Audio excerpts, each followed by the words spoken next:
मेरे प्यारे भाई बंधुओं एवं माताएं बहनें, आज हम आपको श्रवण कराएंगे श्राद्ध पक्ष या पितृपक्ष की एक पौराणिक कथा। माना जाता है कि इस कथा के बिना श्राद्ध अधूरा रहता है, तो पितृपक्ष में जरूर सुने इस कथा को। पितृपक्ष की पौराणिक कथा। पितृपक्ष की कथा के अनुसार जोगे तथा भोगे दो भाई थे। दोनों अलग अलग रहते थे। जोगे धनी था और भोगे निर्धन था। दोनों में परस्पर बड़ा प्रेम था।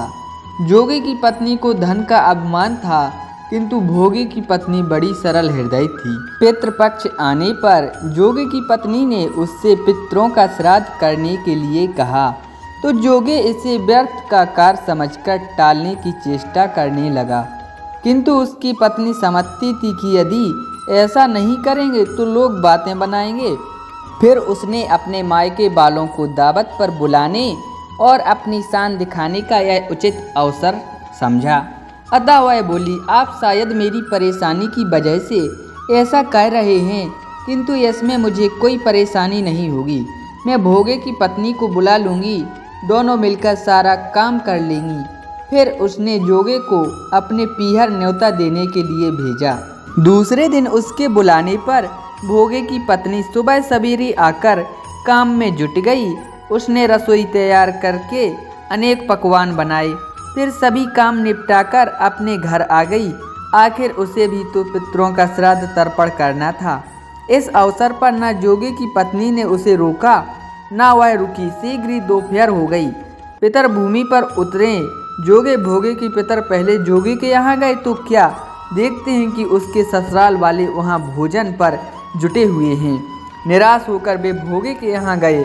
वहाँ क्या था, मात्र पितरों के नाम पर अगियारी दे दी गई थी। पितरों ने उसकी राख चाटी और भूखे ही नदी के तट पर जा पहुँचे।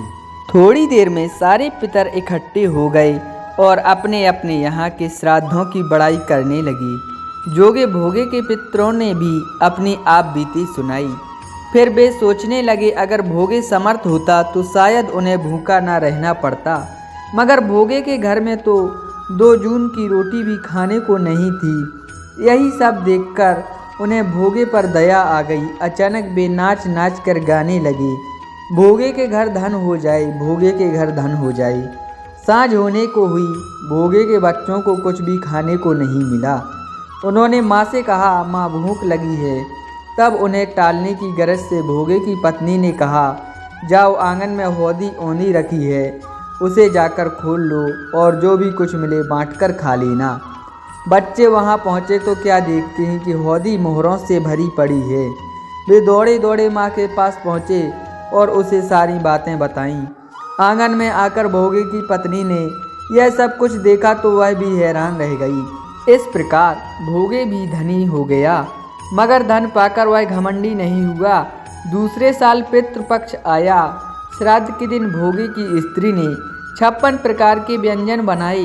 ब्राह्मणों को बुलाकर श्राद्ध किया, भोजन कराया, दक्षिणा दी। जेठ जेठानी को सोने चांदी के बर्तनों में भोजन कराया।